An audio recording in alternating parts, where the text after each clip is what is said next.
next presenter is PaigePatton, who is presenting a project that she worked on with Dr. Andreessen called OxyContin and the Opioid Crisis. This is going to be fascinating. I think Dr. Andreessen was going to say a few words before the presentation, if that's okay with Paige, about working with you on this project.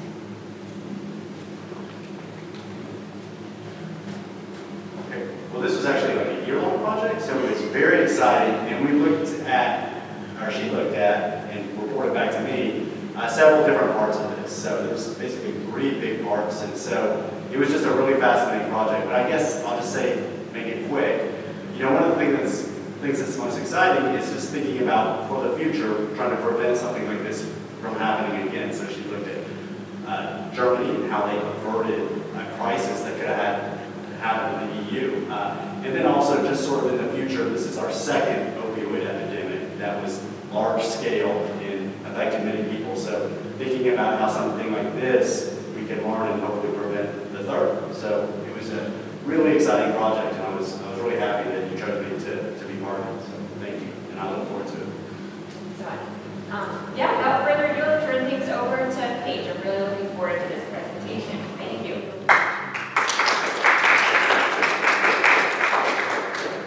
After that lovely introduction, thank you all. All right, my name is Paige, and today I'm going to be talking about OxyContin and the opioid crisis and how they help shape the national narrative of drugs in pain. So OxyContin is an opioid painkiller that was developed by Purdue Pharma and approved by the FDA in 1995. It was hailed as revolutionary and a non-addictive painkiller. It's also innovative because it was pure oxycodone wrapped in a time-release formula, whereas other drugs like Percocet or Vicodin were only 1 to 3% oxycodone or hydrocodone, and the rest was pure acetaminophen. It became an immensely popular drug, and sales hit 1.1 billion by 2000. Purdue is also known for their incredibly aggressive marketing tactics towards both patients and doctors. And they said if you had chronic pain, arthritic pain, acute pain, cancerous pain, whatever pain you had, OxyContin could fix it. This rise in prescription of opioid painkillers has led to what has now been called the opioid crisis. And since 1999, over 900,000 people have died from an opioid-related overdose. That is twice the number of U.S. fatalities in World War II. We can see on the graph on the right, the number of overdose rates is rising, and that's partially due to the use of synthetic opioids like fentanyl and tramadol. This has also taken the popular media by storm, with a lot of books, movies, and TV shows coming out about this crisis. And that's part of what inspired me to do my thesis. I was really inspired about how we acknowledge this as part of our cultural milestone and as part of our society, and how do we recognize this as a problem. And so that became one of my research questions. I wanted to see, how did we as a nation identify this as a problem? Maybe something that had a definite start, but has no definite end, and the boundaries are a little bit fuzzy. And then, how do we help others recognize this as a problem? And then lastly, what are the takeaways to prevent something like this from happening in the future?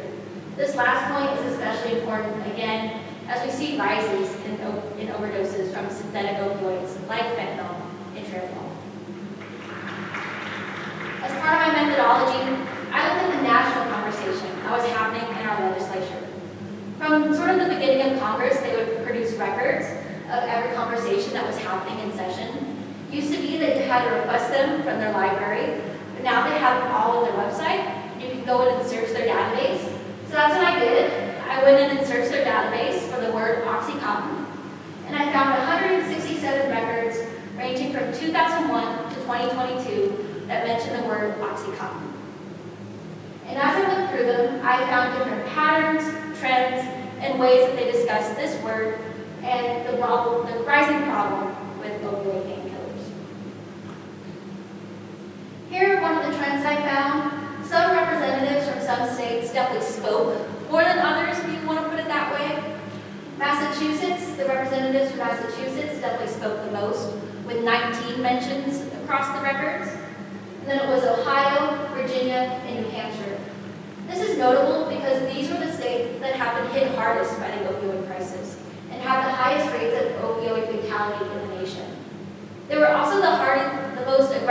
targeted by Purdue Pharma in these regions. I also want to bring up Texas just because, yeehaw. The median number of mentions per state was about 2, but Texas came in at 6. This was interesting because Texas has one of the lowest rates of opioid fatality in the country. So I thought that was kind of interesting.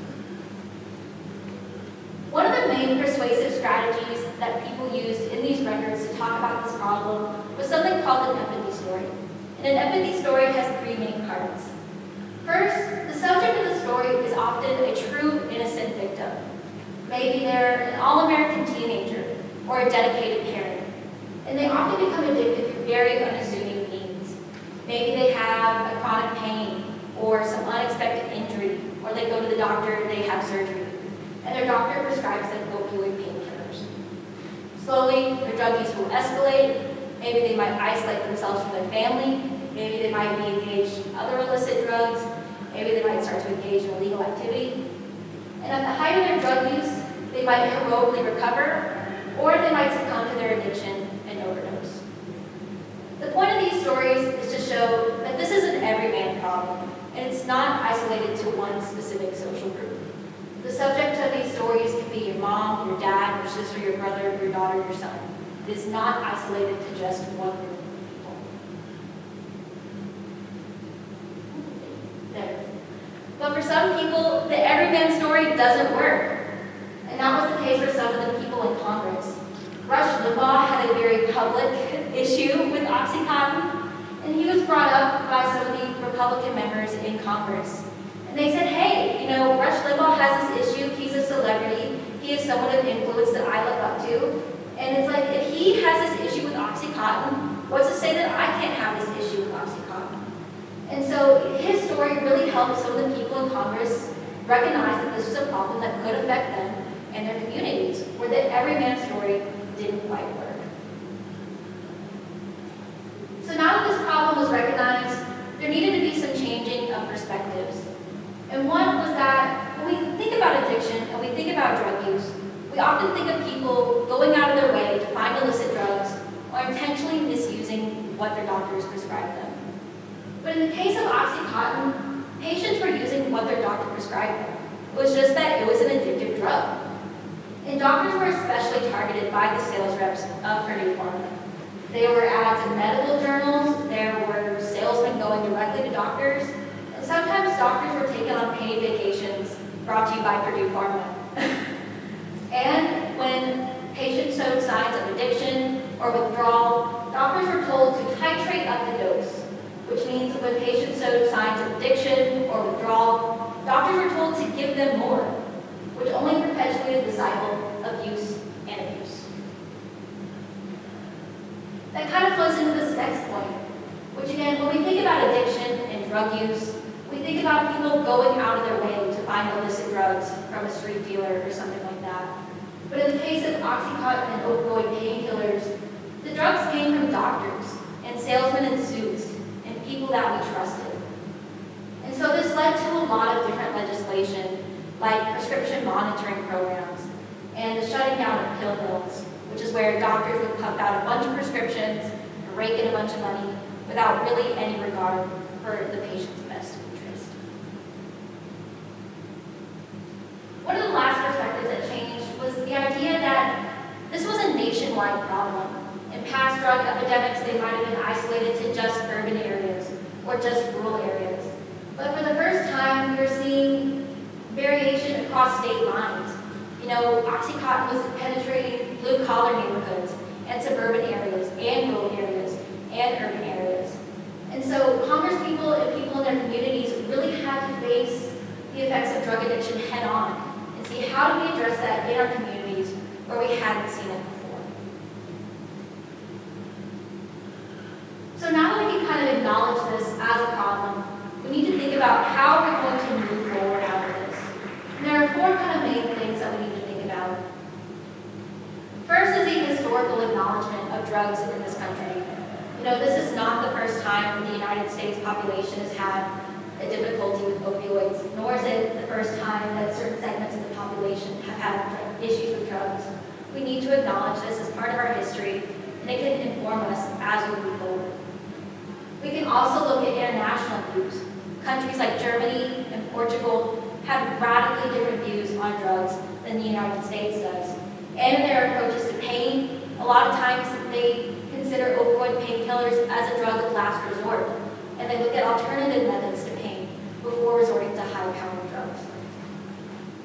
There's also the ideas of supply reduction and demand reduction. In the United States, a lot of our drug policy focuses on law enforcement and interdiction, where we keep drug supply low and prices high, but that takes a lot of time, effort, manpower, and money. And so we need to start to reevaluate whether we are getting the proper return on investment that we want to see. At the same time, we can look at demand reduction and help people start to use drugs in responsible ways and help them distance themselves from drugs as they want to. That might look at having Narcan available in communities, or having needle swabbing sites available in communities, or even having safe injection sites available when they need to be. As I start to wrap up, I want to end with this quote that I came across in the records. It's from Chantel Brown. She's a representative from Ohio, and she said it in about 2016. She said, "Addiction is surely not a character flaw, as many people half a generation ago want to say, when it was people who didn't look about them. But the fact is, it was not a character flaw then, and it is not a character flaw now. It is a chronic disease." One of the perspectives in the United States that still needs to change is the idea that people who use drugs are not other and are worthy of care. There's a lot of intersectionality that needs to be addressed between poverty and gender and drug use and other issues. We cannot other these people, and we need to acknowledge that they are worthy of care and just as much a part of our community as we are them.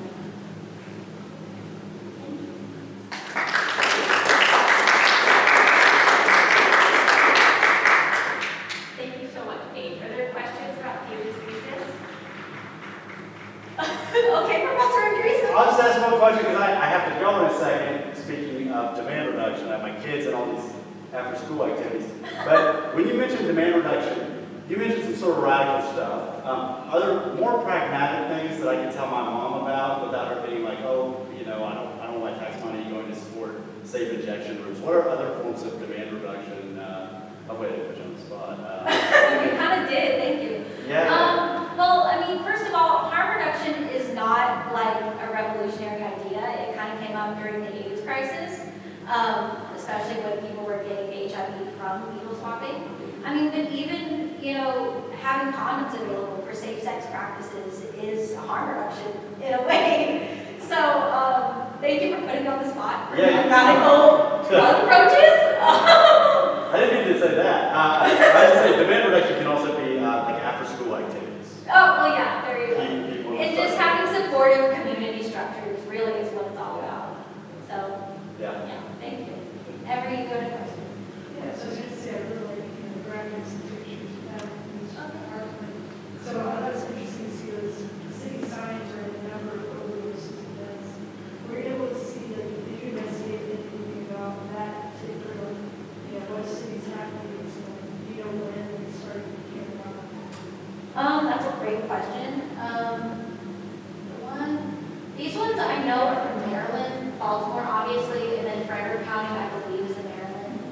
I'm sure they started to come up like mid-2000s when things started to really peak off. Yes, yeah, because that's when started the awareness started to come up was 05, 06, 07, 08, and then it started this transition to, okay, what do we do about this? And then of course, this big rise in fentanyl cases is like, okay, we really need to do something about this. I have a question. Oh, hello. So you've identified what has been done sort of legislatively in conversations in Congress, and you talk about, I guess, kind of awareness from the corporate side too, talking about pharma and how it has pushed through with OxyContin and things like that. Are you identifying, or shall I say, do you think that change regarding how OxyContin is perceived and how, you know, kind of drug use is perceived comes from a top-down perspective, like places in Congress, like big corporations, like big pharma, things like that? Or do you think it would be more effective to have a bottom-up approach? Really, like, where do we start, I guess, in making these changes? Yeah, that's a great question. I think it's a little bit of both. Sometimes I saw in the records that sometimes it would seem like legislation was proactive, but sometimes it seemed like they were both reactive to what was happening. So I think it's a little bit of both. I've heard from different professors and policymakers that really small steps on the ground are what pushes kind of that topward change. And, you know, I think if we get buy-in from legislature, we can really make some serious changes.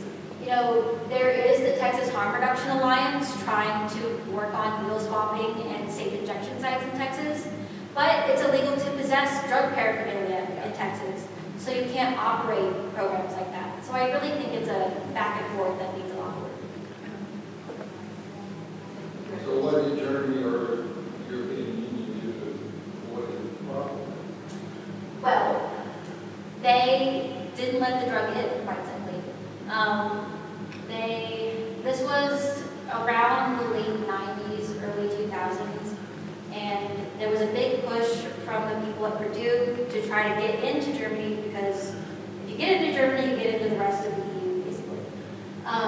But Germany has very strict controls on their scheduling and all of their drug laws, and Purdue wanted it to be unscheduled, because then you could just walk up to a pharmacy, grab the drug, and you're gone. But Germany kind of saw right through them and said, we aren't letting this drug in unless it's one of the top scheduled drugs. And yeah, it really didn't come in. And so they didn't see the same effects that we did. And Germany has a very extensive history with opioids, morphine and heroin actually developed in Germany. So they were more restrictive on the, Yeah, they're much more restrictive on drugs. Any more questions? Professor Brett? Yeah, when you say this showed us the low rate in Texas, would you care to address why you think that is? I'm sitting back here thinking in terms of our low rate of insured people. Is there a connection there? If you don't have insurance to be able to get prescriptions, I'm about to come out and support underinsuring, and I don't need to, but no, seriously. Is there possibly any connection there? I think so. Where's that Texas graph? So part of the reason why it's so high in these Appalachian states in the Northeast is because Purdue heavily advertised there initially. And then, you know, you could get OxyContin prescriptions if you had private insurance or Medicaid. And so people talk, when they talk about insurance, they talk about like that donut of people who don't fall into like either category. And so I'm sure that does play a part in it, like you mentioned. But as like fentanyl starts to come in through international borders, I'm sure the Texas rates are going to go up, and it's just all going to fall apart, quite frankly. So, I listened to something in the news yesterday about how the price of Narcan is soaring. yeah. And it was just like, capitalism, it's going to kill us, literally. Yes. Yes, that's all I can say. I had some pie chart here. That picture with the, yeah. Yeah. So, what, like 2/3 of it is opioid painkillers, but then, what, like 1/5 is drugs to treat overdoses, which is Narcan. So, they're making money off of our pain and also our overdoses. So, it's all just true. Actually, to that end, I was going to ask you what your thoughts were on Narcan and having that. Do you think that is something that is useful and to be celebrated, or do you think we should take it with a grain of salt when thinking of, is it a drug that's, you know, being profited off of by big pharma to, you know, sustain people that keep using opioids? You know what I mean? Like, where do you stand on the benefits and, you know, detriments of Narcan? For sure. So I think having Narcan, well, there's Narcan and naloxone. And naloxone is the generic brand of Narcan. And I think if we got a lot of agencies to switch over to generic brand naloxone, that could kind of eat into their profits a little bit. But having Narcan available and Narcan trained EMS workers and teachers and all that could really, it has shown to really save lives. And so I think it's doing a lot of good, but if we want to cut into kind of the big pharma bit, I think it's important to kind of get away from name brand Narcan and kind of switch to that naloxone. Yeah. I would say that, I think, Melissa, you asked about top-down versus ground-up approaches, and I think part of that, Paige started her presentation talking about just identifying the problem and making people aware of the problem. And Paige, I think you were the first honor student who wrote to me when I think you were a sophomore and said, I want to write my thesis on the opioid crisis. I remember that email, I just don't remember what it was. You were the first, but in the intervening semesters, we've had always a few. We have the new certificate program that Melissa is in, and I'm really proud that next semester we'll have our first ever honors course on the opioid crisis. So bad. I know, but it's because of interest coming from students. I mean, that's really an example, I think, of a bottom-up or a grassroots approach to really changing the conversation, and students like you making more of us aware of the problem and helping us see that there is interest there and helping us have the tools that we need to make more people aware of what's going on and to educate them. So I'm really grateful for your years-long dedication to this topic. And it's been so fascinating just to see it come to fruition. And I really enjoyed this. And your interest has brought a lot to the whole program. Thank you. I really help me congratulate Paige. I get the honor of giving you a stolen award. We're going to graduation again, not just to recognize the success of this project, but of 4 years of hard work in the honors program, and we're really lucky